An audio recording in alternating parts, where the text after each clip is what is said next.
Hey, ¿qué tal gente? ¿Cómo están? Hoy les traigo más casos de los media que ha sido baneada o ha sido oculta o de paso es ilegal. Y cuanto menos son casos interesantes y bastante raros. Y para aquel que está esperando a que hable algo de la Deep Web, pues de una vez le digo que esos materiales directamente ya son cosas criminales y no esperen que hable de eso. En mi canal secundario hice un video sobre mods de Doom bastante cuestionables que también fueron retirados o han sido baneados. Esto más que nada porque es una secuela al primer video de los media ilegal. Si quieren verlo se los dejaré en la descripción y ahora sí comenzamos con el video.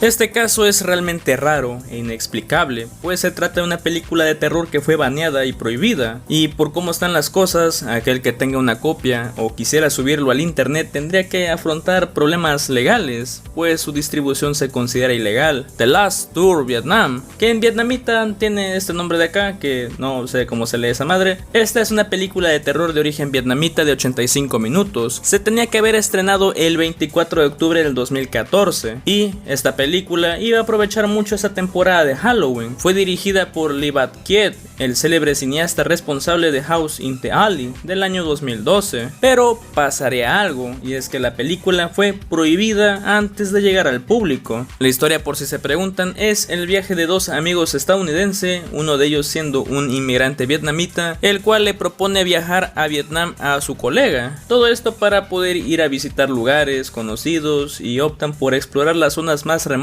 en busca de actividades emocionantes y aprovechar la gastronomía tradicional del lugar. Durante el viaje se adentran a una espesa jungla y se ven atrapados en una situación aterradora, pues aparecen zombies de repente. Sí, zombies. La temática de la película la verdad no es muy original, pues utilizaba este tipo de formato de metraje encontrado o found footage, el cual muestra las perspectivas de las personas captadas con una cámara de mano. Para aquellos que no conozcan este tipo de películas, pues es lo que hizo La Bruja de Blair hace muchos años, donde con una cámara grababan todo como si fuera un material casero, y de cierta forma lo vendían como si fuera algo más real.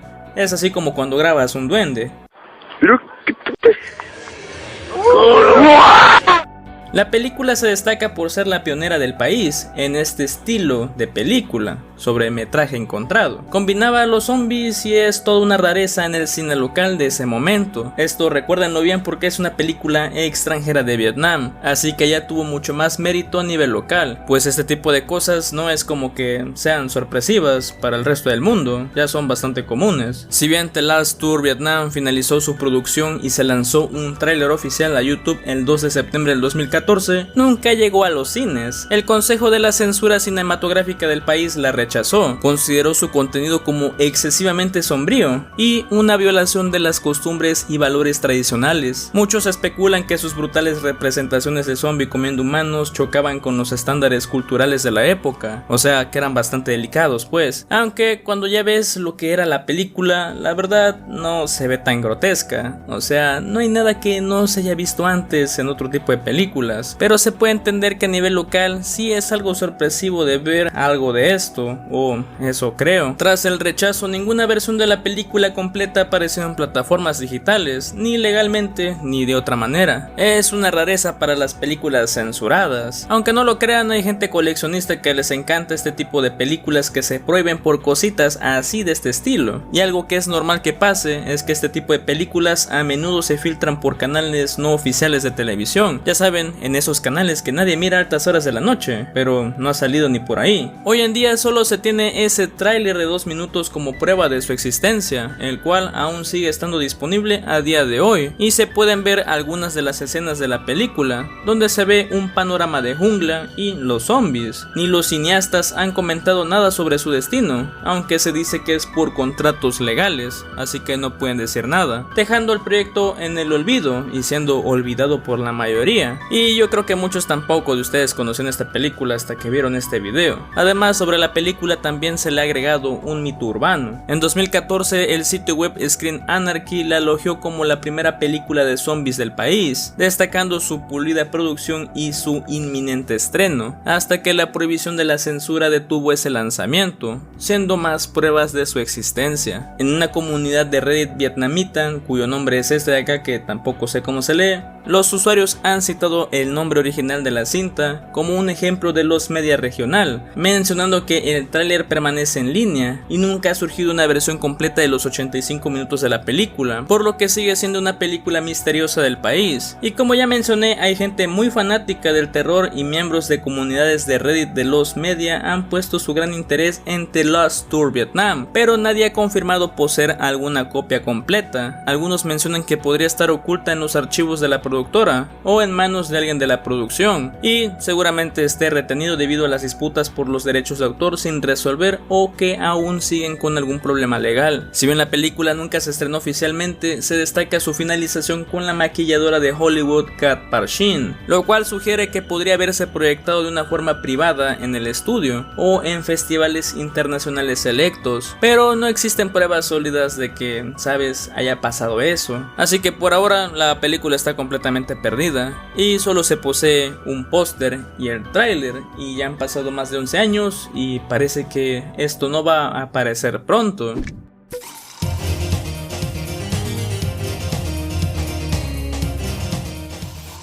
Este caso hace unos meses que quería traerlo y de hecho iba a tener un video propio, pero es uno de esos temas que se me complica el traerlos, pues son de esos que se van actualizando mientras más tiempo va pasando, aunque es un caso un tanto peculiar porque gracias a este juego se hizo un efecto bola de nieve bastante grande, donde la censura en internet se ha hecho mucho más evidente, y no solo eso, sino que también pasó atrayendo a medio internet con su paso. Puede que algunos ya sepan de qué es este tema, o tal vez no, pero este caso ocurrió desde el marzo del 2025 y no fue hasta julio que realmente el caso reventó. Ya todos deben conocer a esta página de juegos llamada Steam, lugar donde se venden juegos, obviamente, y que utilizamos para jugar en PC. Se suele subir mucha cagada de juegos para adultos y a veces da miedo entrar y ver las opiniones que dejan algunos de mis suscriptores que tengo. Es bastante raro. La cosa es que este sitio hizo público un juego que tenía temáticas un tanto sugerentes y por lo mismo no puedo mostrar mucho más allá de cosas bastante puntuales y cosas de información. Por eso hay un poquito de gameplay de fondo, pero el resto del video sí está editado. El juego contenía temas de incesto y no solo eso, sino que la miniatura del juego mostraba que también había abuso de todo tipo, hasta íntimo. En una primera instancia este juego habría de pasar como otro juego más dentro del catálogo mañoso de Steam, así que dentro de los miles de juegos de este tipo pues no destacaba mucho, al menos no en ese momento. El detalle es que ni bien iniciando abril este sería eliminado,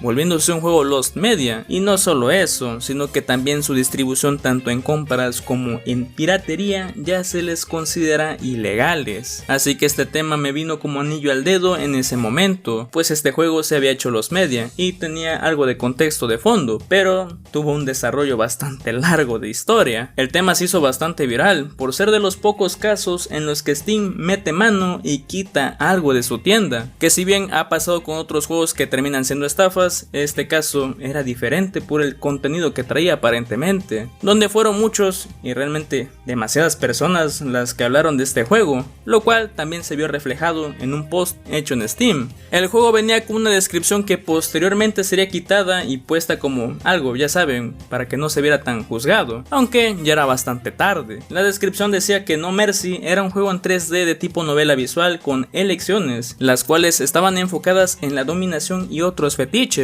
y da un pequeño contexto a la historia, pues la madre del protagonista destroza a su familia, pues había tenido una aventura, y tomaremos un nuevo rol, no para arreglar las cosas que ya estaban rotas, sino para chantajear, y posteriormente en base a esto va a haber intimidad con la madre, sino que también con otras mujeres dentro del juego. Y la descripción actual es que No Mercy es una novela visual para adultos basada en elecciones sobre el amor y la pasión. Sí, lo blanquearon bastante mal. En su momento guardé el link de la página del juego porque iba a hacerle una investigación en su debido momento, y como pueden ver el producto ya no está disponible. Aún así alcanzó a tener 300 ventas antes de ser prohibido. El juego a nivel técnico no es la gran cosa, eran renders en 3D que se movían, ya saben, como presentación de PowerPoint. El 11 de abril empezó a ser hablado por muchísima gente a nivel mundial, ya que lo consideraban repugnante y perturbador, y empezaron a criticar a Steam por su nulo sistema de censura, pues no te piden ninguna identificación, sino con que pongas una fecha de nacimiento y siempre y cuando la fecha de los 18 años de edad ya te dejan entrar a ver el contenido más picante. Además, el juego también por las temáticas que maneja no lo dejaban muy bien parado, debido a que la violencia contra las mujeres es algo que ha ido en aumento. Entonces, este juego con esta temática no iba a ser muy bien visto. Posteriormente se abrió una junta de firmas para removerlo de forma global, lo cual se logró con 70,000 firmas, por lo que este juego poco a poco en diversos países empezó a desaparecer y los que lo compraron pues se les había eliminado. Xerath Games dijo que no quería tener problemas con Steam y con la gente, cosa que es entendible. Lo que sí no tiene ninguna defensa es que salió a decir algo que parece más una proyectada, y la respuesta de Xerath Games es que entendía que mucha gente podría considerar perturbador el juego, pero que durante el rico suave la gente debería hacer lo que quiera hacer siempre y cuando no daña a nadie. Y posteriormente dice que le gustaría que más gente fuera más abierta con los fetiches humanos que no afectan a nadie, aunque les parezca repugnantes. Esto, la verdad, no hay ni cómo agarrarlo. Es una cagada decir algo como eso, y se defiende con que al final es un juego y ya, pero muchos notaron que había cierta proyección en la defensa que dio. Juegos prohibidos siempre han habido, y se sabe muy bien. Muchos de compañías bastante grandes, como el Manhunt de Rockstar, que fue baneado en muchos países, aunque este caso no está perdido por si alguien intenta decir que ay miren es los media, no, esto se puede conseguir. Y les diré algo, porque también aplica en YouTube, pues se tolera más el gore que lo sexual, y eso es verdad. Hice un video de mods de Doom y muestro de todo y no le pasó nada, y eso que hay temas bastante delicados. De No Mercy no hay ninguna forma legal de tenerlo, aunque existe por ahí una versión para móviles, pero no sé por qué alguien quisiera tener un juego de ese estilo en su celular, así que medio se puede considerar que está perdido, y las consecuencias que dejó este juego fueron bastante graves. Pues en resumen y en base a este incidente, una agrupación llamada Collective Shout agarraría de aquí para posteriormente aplicar una censura masiva, donde las tarjetas de crédito como Visa y Mastercard se vieron envueltas en este problema, pues por así decirlo se les acusaba a ambas compañías de permitir que juegos con controversias así de grandes fueran comprados con sus tarjetas, pero esto no duró demasiado tiempo afortunadamente, pues esto ya se solucionó, y con esto es que tenían agarrado de los huevos a Steam y quitaron creo que más de 400 juegos mañosos, y no solo querían quitar los juegos de este tipo, sino que ya cualquier juego, cosa que no salió, y parecía ser más un intento de tener control sobre todo. Y por si fuera poco, Collective Shout había apoyado la película de Cuties. Sí, creo que eso ya no da muy buena espina. Esta seguidilla de cosas también fue el inicio para que se empezara a poner identificadores de edad en diversos sitios, y en algunos otros lados ya te piden mostrar una identificación si ya eres mayor de edad, y que a su vez este acontecimiento, si bien no estuvo directamente involucrado, el gobierno agarró todo lo que estaba pasando para fomentar más la seguridad en internet para los niños, cosa que si bien detendría casos de grooming, esto es una excusa para censurar a los adultos, porque al gobierno nunca les ha importado a los jóvenes, sino lo que los adultos pueden llegar a publicar en internet como información. Además, agregamos todos los temas que hubieron sobre Epstein y Trump. Sí, este tema así fue escalando en menor o mayor medida, pues este incidente era la excusa perfecta para tener más control en el internet, y todo empezó por censurar un juego. Y miren cómo están las cosas ahora. Es por eso que mucha gente le tiene bastante resentimiento a Xerath Games, ya que ahora el internet es un caos completamente, ya que en lugar de ser un lugar privado, ahora quieren saber más de tu información. ¿Quién diría que un caso de los media fuera a tener tantísima lore? Hay varios videos hablando del tema más en profundidad de lo ocurrido en internet y la censura. Yo solo resumí un poco todo el panorama, así que pasemos al siguiente tema.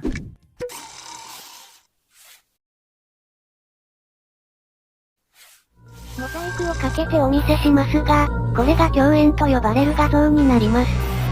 最後のコマに、第4話、共演。Kyoen es el nombre de un manga japonés de origen desconocido y es un total misterio, así que no se sabe realmente mucho de él. Se dice que es una obra inédita prohibida, aunque también se dice que está baneada antes de siquiera publicarse. El nombre también está en duda, pues no se sabe si sea Kyoen o es un apodo que se le dio, pero con este nombre es que se dio a conocer. El contenido del manga es de tipo erótico, por eso está censurado, porque sí, es bastante gráfico lo que se muestra. Este caso llamó bastante la atención debido a que solo se conoce esta única imagen. Fue compartida en el internet japonés a mediados de los años 2000, siendo un caso ya bastante viejo. Se tienen los datos del posible título y la posible cantidad de tomos, pero otros datos no están disponibles, por no decir que no existen, pues no se sabe ni la información sobre la revista en la que aparentemente fue publicada. No se conoce ni el autor ni otros detalles relacionados a la obra, así que no se tiene mucha información disponible. La primera mención sobre este manga ronda desde el año 2006, siendo compartido por internet en el sitio Futaba, donde un usuario anónimo publicó la fotografía de una página para hallar más información sobre esta, siendo la única imagen que se conoce de este manga. En lo que es la imagen se muestra una escena de una chica hermafrodita, o sea que posee ambos órganos reproductivos femenino y masculino, y como es de esperarse en este tipo de obras, es que la chica no trae nada de ropa, además de que es sometida por no sé qué sea eso, son como tentáculos, no sé qué madre sea, pero también, y para acabarla de chingar, se acerca una trompa extraña para succionarla. Sí, son de esas cosas muy extrañas de Japón. Según el contexto de los pocos diálogos que hay y el tipo de cosas que se ven en la imagen, es que es un manga erótico, obviamente con temática de monstruos o extraterrestres, y el texto al final del panel indica que el personaje se llama Mai. Varios usuarios han especulado y teorizado que podría tratarse de un doujinshi, el cual es una forma de referirse a este tipo de obras creadas por autores amateurs, donde se dibujan cosas súper raras, en la mayoría con el contenido erótico. Y pues ya saben, hay gente que se especializa en analizar todo este tipo de cosas, así que analizaron el manga y mencionan que pudo haberse publicado entre los 80 o los 90. Y como ya contamos con herramientas más actuales, también se intentó buscar por medio de imagen, pero lastimosamente no hay un registro de un origen posible. La baja calidad de la imagen indica que pudo haber sido una fotografía con la revista abierta, pero también se ha debatido si es un escaneo, ya que los caracteres de los extremos de la página no tienen deformaciones, no como cuando doblas un libro. Se ha mencionado que tal vez en algún sitio ya extinto se pudo haber publicado, o que proviene de un panel más largo del manga antes de ser procesado como un libro, así que eso explicaría por qué no hay ningún doblez o imperfección. Algunos testimonios respetables, para no decir que son pajines, mencionaron que pudo haber aparecido en una revista antológica durante los 80s o 90s, y se menciona que pudo verse en la popular revista Pierre's Club, y se sabe muy bien que esta revista reúne a artistas eróticos. Lo malo de este punto es que la revista es muy reconocida por los coleccionistas, y entre que lo acaparan y sin mencionar que es difícil encontrar una imagen referente a la revista sin mostrar nada locochón, un hallazgo de este tipo probablemente ya se habría confirmado antes por algún coleccionista.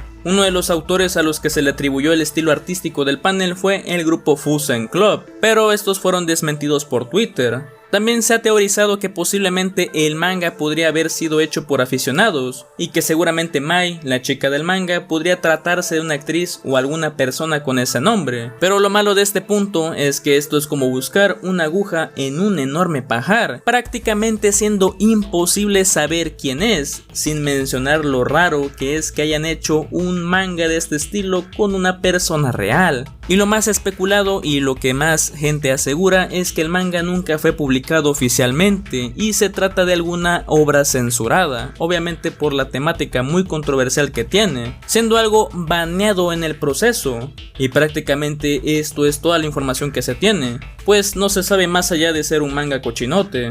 Es por eso que no se tiene ningún registro de una autoría, y también es imposible confirmar todos los rumores que existen sobre este manga, y por cómo se ve el panorama, esto seguramente nunca se recupere.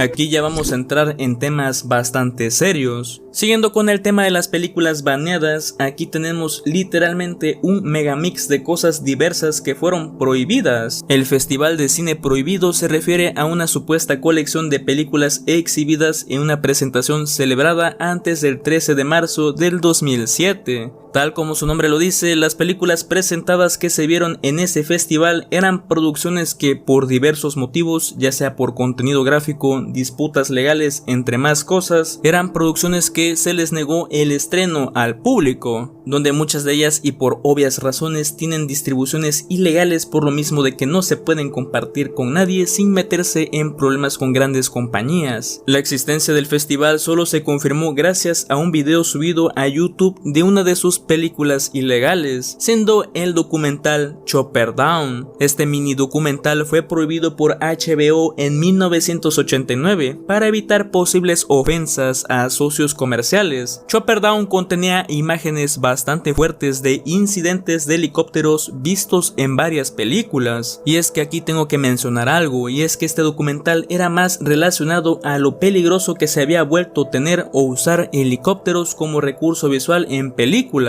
Y aunque no lo crean, esto hizo un movimiento, y ya verán por qué. El documental daría a conocer diversos casos que no se conocían en ese momento, y uno de los primeros temas va relacionado a la dimensión desconocida, o The Twilight Zone, la cual desde los 60s era una serie de televisión y que no regresaría hasta los 80s. La trama de la serie eran capítulos autoconclusivos, donde siempre tocaban temas raros de ciencia ficción, fantasía o terror, y antes de que llegara la serie del 85, tuvo una película, la cual salió en el 83, con la cual posteriormente saldría una nueva temporada después de ser aprobada. La película se empezó a hacer en el 82 y ocurrió una gran tragedia. Y esto sería oculto, pues el día 23 de julio de 1982 se estaba rodando una escena con normalidad, pero esta escena incluía un helicóptero. Los actores Vic Morrow y los actores infantiles Mika Lee y Renee Shinji Chen, de 7 y 6 años respectivamente. Se estaba llevando a cabo la filmación de la escena donde Vic los estaba sacando del agua a un lugar seguro, mientras de fondo se podían ver efectos de explosiones. Hasta ahí podríamos decir que es una escena normal de acción. El detalle es que la pirotecnia usada para crear estos efectos de explosión se habían salido de control, pues sin querer golpearon a un helicóptero que tenían para la escena,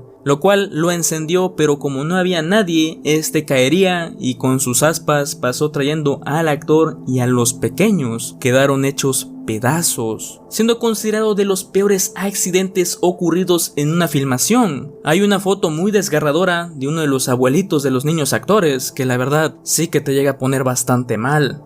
Pero posteriormente hicieron investigaciones y no, el helicóptero sí estaba encendido cuando ocurrió el incidente, pero este estaba volando muy bajo. Esto para evitar los daños del fuego por pirotecnia, pero debido a una comunicación inadecuada con el piloto y el director John Landis, el piloto terminó cayendo provocando una enorme tragedia, donde otros 4 más salieron afectados. Pero esto no acaba aquí, se les hicieron recomendaciones a la NTBS para que aplicara una regulación estricta y un uso adecuado para aeronaves durante el rodaje de películas, pero estos no lo tomarían en cuenta. Así que ocurrieron otros accidentes más, que esta película obviamente expuso, pues el objetivo de este documental era dar a conocer estos casos que muchas veces son ocultos del mundo. Literalmente era un documental funando a producciones bastante grandes con este tipo de tragedias que de una u otra forma siempre las escondían. El 18 de enero de 1985, durante el rodaje de la serie de televisión Airwolf, el especialista Reid Ronell falleció cuando el helicóptero en el que estaba a bordo se estrelló en una ladera cerca de Newhall, California. Esto también hirió gravemente al piloto Scott Maher. Otro caso expuesto es del 30 de mayo de 1987. Un helicóptero utilizado para la tercera película de Braddock, Missing in Action, se había impactado en la bahía de Manilas, Filipinas, y al estrellarse se cobró la vida de 4 soldados filipinos e hirió a otros 5. El 28 de junio de 1989, el especialista Clint Carpenter falleció durante el rodaje de Hire to Kill, cuando el helicóptero en el que él estaba junto a otras 4 personas se estrelló, después de no poder ejecutarse una escena correcta de vuelo en Corfú, Grecia. Los demás ocupantes, incluidos otros 2 especialistas, el coordinador de especialistas y el piloto, sufrieron diversas lesiones. Esto llevó al director Nico Mastokaris a afirmar que o dejamos de utilizar helicópteros por completo o los pilotos especialistas deberían negarse a volarlos.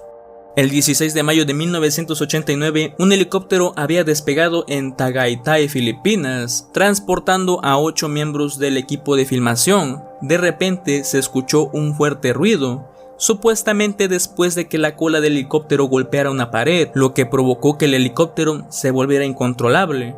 Finalmente se estrelló en un barranco, donde los electricistas Don Marshall y Mike Graham y el camarógrafo Gadi Danzig habrían de fallecer. El piloto Jojo Imperial y el actor Geoff Brewer fallecieron más tarde en el hospital. El actor Mateo Gómez recordó haber escuchado un fuerte estruendo poco después de que la cola del helicóptero golpeara la pared. Gómez sufrió graves lesiones faciales y por muy poco esto le cuesta un ojo, literalmente. La filmación se detuvo posteriormente durante 6 semanas. El accidente provocó aún más desprecio contra Cannon Films, ya que también estaba involucrada en el rodaje de Braddock Machine in Action y también había producido Runaway Train, donde el piloto Rick Holly falleció el 9 de marzo de 1985 durante el rodaje en Alaska, cuando su helicóptero chocó con un cable eléctrico.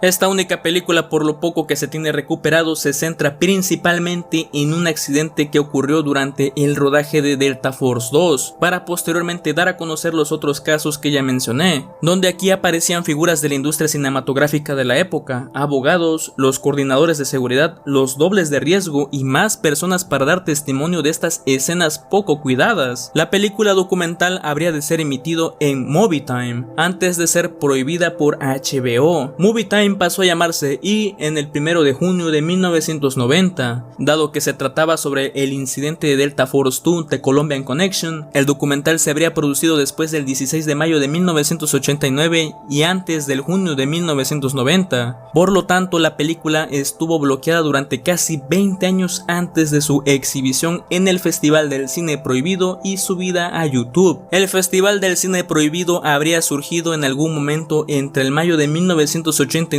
y marzo del 2007.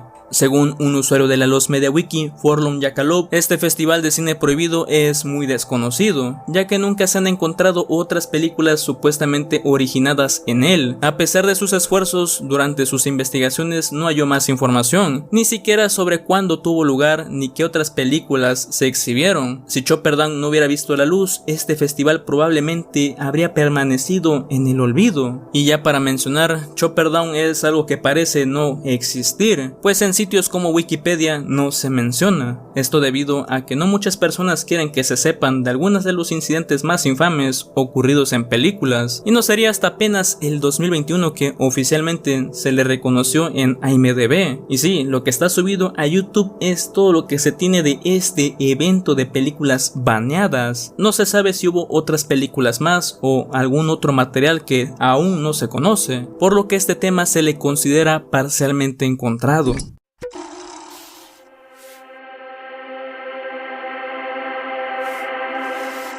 El último caso que veremos es un total misterio. Como sabrán, muchas de las cosas que traigo del canal provienen de la Lost Media Wiki, porque sería una gran mentira si les dijera que sé un montón de información sin consultar otros sitios web, aunque no se me considera ser un exponente en dar a conocer casos de Lost Media, y eso que llevo años haciéndolo, pero ese no es el caso. Este es un tema bastante raro, pues se trata de un artículo que quitaron de la Lost Media. Sí, removieron un artículo, que en parte puedo entenderlo por qué es que lo quitaron, pero para eso hay una explicación. Y sí, este viene siendo el único caso recuperado a medias de todo este video. El caso involucra diferentes cosas, más que nada con uno de los casos más documentados del internet, siendo Elliot Rodger, un chico que a simple vista no parece malo, pero que en realidad era un asesino. Acabó con 6 personas de la Universidad Santa Bárbara en California y posteriormente se vio envuelto en una persecución policíaca, donde obviamente ya se estaba viendo acorralado, así que con una bala bien colocada terminó consigo mismo.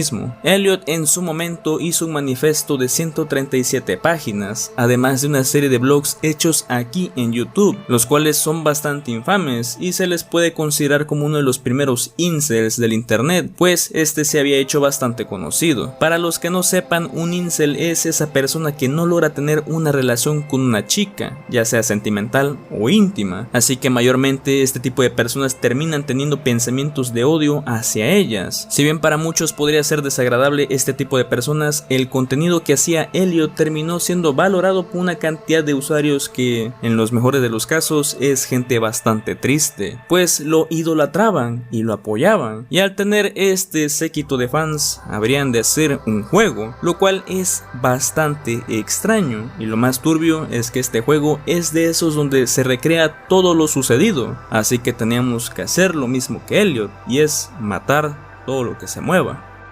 No es la primera vez que se hace este tipo de juegos que posteriormente son baneados. Lo digo porque hice un video hablando de mods de Doom y ahí hay modificaciones que recrean situaciones reales y muy serias, pero que las usaron para dar un toque de humor bastante edgy, a pesar de que la situación no tiene nada que sea divertido. Y como nuevamente tengo que mencionar, existía un apartado ya escrito en la Lost Media Wiki y estaba este juego de mal gusto llamado Elliot Rodger The Video Game, y existen algunas imágenes de la publicación de que sí estuvo en línea antes de que fuera eliminado. Y no, esto no es ningún tipo de engaño tipo ARG, porque la página no se puede prestar para eso. La primera vez que se mencionó de este juego fue en Reddit por medio de una publicación hecho en Indie Gaming. El post fue hecho hace 11 años atrás, en el 28 de mayo del 2014, y se hizo otra publicación en otro Reddit sobre gaming, siendo 2 publicaciones que se tienen de este juego exterminado del internet. Obviamente los comentarios de estas publicaciones no se hicieron esperar y recalcaron lo más evidente, que este es un juego desagradable, pues se glorificaba a Elliot Rodger. Las publicaciones venían con un link al tráiler del juego y, como es de esperarse, esto ya no está disponible. El canal de Elliot desde hace mucho fue eliminado y se conservan videos resubidos, y al intentar buscar el juego en internet no aparece nada. Hasta la IA de Google te podría decir que el juego de Elliot Rodger nunca ha existido como tal. Esto obviamente se puede explicar debido a que el juego fue baneado y literalmente exterminado de muchísimos sitios, o al menos eso es lo que se creía. El usuario Danny Desktop fue quien habría hecho esas 2 publicaciones y nunca más se le volvió a ver haciendo otra publicación hasta día de hoy. Apenas hace 2 años atrás, en otro subreddit llamado Help Me Find, alguien hizo una publicación sobre el juego de Elliot, mencionando que lo había visto en un TikTok y que quería descargarlo, pero que no encontraba el juego en ningún lado, y se adjuntaba el link a TikTok, el cual está caído, seguramente por haber incumplido las normas del sitio. Aunque también se conserva una foto de quién fue la persona que subió ese video, siendo una fanática de Elliot Rodger. Obviamente le contestaron la publicación diciendo que si es consciente de que ese juego que busca es de un asesino de 6 personas. El usuario le menciona que sí, pero que el video que vio era de un juego fangame de Elliot, donde tenía que hacer una masacre en Isla Vista, siendo el lugar del incidente. Después dan el link y otro usuario le contesta que por cómo se ve, parecía ser un juego tipo Flash de Newgrounds. Estas eran aparentemente las únicas menciones que tenía este juego infame, pero se descubriría que esto ya era hablado desde antes. Solo para que vean el panorama, el incidente de Elliot ocurrió el 23 de mayo del 2014, y en el sitio de internet Something Awful, solo unos días después hubo un usuario actualmente baneado, el cual mencionó que estaba trabajando en hacer un juego de Elliot Rodger para que todos experimenten qué es tener 22 años de edad y seguir siendo un virgen, y adjuntaban un tráiler. La gente del foro los criticó, pues los gráficos en mejor de los casos eran una cagada y que se veían terribles. Aquí es cuando ya nos metemos mucho más adentro del tema, donde ya llegamos a ese punto denso que a veces uno llega con la Lost Media, pues aquí entra un grupo llamado Lolocaust, un grupo de desarrolladores de juegos, arte y música, pero que son conocidos en internet por su material extremadamente ofensivo que llegan a manejar, y a pesar de ser un grupo pequeño, estos han sido mencionados en un subreddit donde a veces los han glorificado. Desde ya les tengo que mencionar que el sitio ya no carga, pues ya está muerto, pero por medio de Wayback Machine se puede acceder, y la verdad que puedo decirles, el sitio es bastante horrible. Este sí es de los temas más cabrones que he hablado. Es un sitio lleno de perversión y hasta cierto punto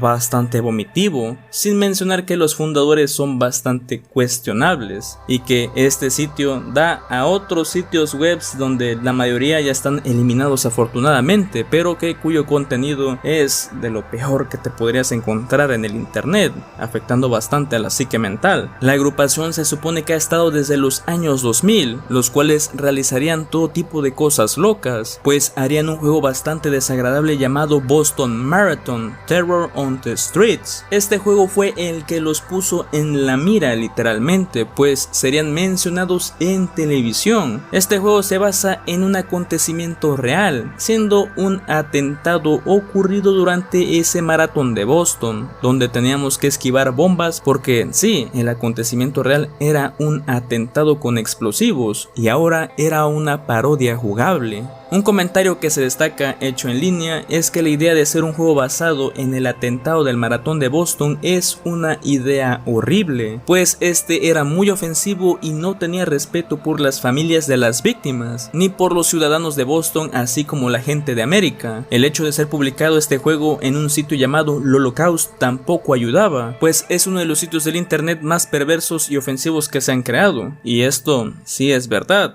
Realmente la página tiene cosas bastante grotescas. Y regresando a lo de Elliot, 4 días después de lo ocurrido con el incidente, por medio de Twitter del Holocaust publicaron una imagen del juego, siendo lo que hasta en ese momento se conocía como la única imagen referente al juego perdido. Se desconoce en qué momento se eliminó la publicación de la Lost Media Wiki, pero parece que fue algo reciente, y con eso uno creería que el material quedaría perdido por siempre. Y es que es un tema baneable dentro de la Lost Media Wiki, pero pasa que el juego sí se encontró. El tema ha estado en un limbo extraño, que a veces se llega a presentar con materiales de la Lost Media. Está perdido y a la vez no, pues este se puede acceder mediante un link por medio de la Wayback Machine. Y pues no podría mentirles con que no está recuperado, pues sí se puede descargar literalmente. Tuve que bajarlo para mostrarles cómo es, y en definitiva, aparte de ser muy desagradable, el juego es una gran cagada. Está muy mal hecho, puedes quedarte atorado ni bien te muevas, el movimiento es horrible, saltar demasiado literalmente hace que empieces a volar. El objetivo es obvio y es disparar hasta conseguir 10.000 puntos, donde nos perseguirá la policía y pues inevitablemente tendremos que perder acabando con nosotros mismos. Tiene algunas cinemáticas como tipo juego viejo de 8 bits y sí, también se muestran imágenes reales de algunas cosas que obviamente no voy a mostrar. La verdad es un juego bastante horrible en muchos aspectos y se entiende por qué fue baneado y borrado de varios lados, hasta de la propia Lost Media Wiki, y al igual que ellos yo también hice mi parte porque no es un tema del todo que, sabes, es agradable de hablar. Este tema lo dio a conocer un pequeño youtuber llamado Kobe, quien le hizo un video buscando el juego y mostró otras cosas que por mi cuenta ya no pude encontrar, y tomó con seriedad el tema, además de ser la persona quien literalmente encontró el juego. Así que los créditos del tema van para él, pues Kobe fue quien expuso este caso. Lamento el corte que estoy haciendo en este momento, pues cuando estaba editando este video hace unos días atrás, un chico que sube contenido de Lost Media conocido como Ronnie, seguramente lo conocerán, pues ha tenido videos bastante vistos, aunque algunos sospechosamente son muy similares a los de otros creadores de YouTube. Breakfast with Bear. Breakfast with Bear was a spin-off of the popular show I'm sure most of you are familiar with, Bear in the Big Blue House. Breakfast with Bear. Breakfast with Bear era un spin-off del popular programa Bear in the Big Blue House que seguro que la mayoría de ustedes conoce. Bastante similares diría yo, pues hizo un gameplay en otro canal que tiene y le hizo una review del juego, que no diría que es mala, porque todos pueden hacer eso, sino por el hecho de que durante el video se la pasó haciendo chistes con algunas situaciones y también colocando memes, así como esos videos que hay en YouTube donde editan todo para que sea más gracioso. No se presenta creo que ninguna situación como para hacer burlas. Lo que uno mínimo debe de esperar es que si son casos que involucran acontecimientos reales es que los hablen de forma seria, que sí, está bien grabar el juego si es para tener metraje, pero el hacer bromas creo que ya está de más, y lo menciono porque hasta puso una pantalla de aviso porque sabe que se está burlando de las cosas, y como él mismo lo dice, esto lo hace por los memes. Soy una buena persona, solamente hago esto por los memes y ya, se los juro. La verdad que decepcionante, más viniendo de una persona que se supone es un investigador de casos de Lost Media. No hay ninguna regla escrita de cómo hablar los temas más serios de Lost Media, pero todos por mera lógica hablan de este tipo de casos con la seriedad que se debe, no haciendo burlas y haciendo chistes en el camino. Puede que sea un poco exagerado este punto, pero la verdad es que este tipo de videos luego termina llegando a las comunidades más pequeñas y lo terminan viendo usuarios más pequeños y piensan que todo es risa y diversión cuando deberían tener más cuidado con lo que se está publicando, porque literalmente el canal secundario de Ronnie es dirigido para un público infantil, por eso los chicos terminan siendo más edgy de lo normal a temprana edad. Mucho ojo con ese tipo de cosas. Este caso me ha dejado pensando muchas cosas. Sé que el internet de por sí es un sitio cruel, pero este tipo de temas son de esos que te hacen ver más y más cosas cuestionables mientras más se investiga. Desde sitios web con contenido sumamente repulsivo y altamente condenable, gente sumamente perturbada y un juego que en los mejores de los casos es una gran mierda. Para la desgracia de todos es un tema recuperado, pero eso sí, no sé quién de forma genuina quisiera jugar esto y recrear lo que Elliot hizo. Podrá no ser la gran cosa en cuanto a gráficos, pero tiene una intención bastante oscura, y es el recrear obviamente sus crímenes. De mi parte puedo decir que sí, este video ha sido muy complicado de realizar, más que nada por este tema, ya que buscar todo lo que es referente al material y al caso, sí, son cosas que uno tiene que ver y realmente me siento muy mal y me voy a dar un pequeño descanso de este tipo de temas, porque es complicado. Lo digo porque con el caso de LOL Superman también tuve un padecimiento similar, porque la gente creo que no sabe, pero realmente buscar este tipo de casos afectan bastante, y yo creo que con esto ya podemos ir despidiendo esta sección que no pretendía que viviera bastante. Y hasta aquí el video de hoy. Creo que ya toqué los temas suficientes para este video. Dudo hacer una tercera parte. Así que muchísimas gracias por acompañarme y les agradezco a los boosters del servidor de fans y a los miembros del canal por el apoyo, que en verdad se les agradece bastante. Le agradezco a mi dibujante Hane por el dibujo de la miniatura. Y de mi parte sería todo. Cuídense y suscríbanse. Mi nombre es Demi y nos vemos en otro video. Adiós.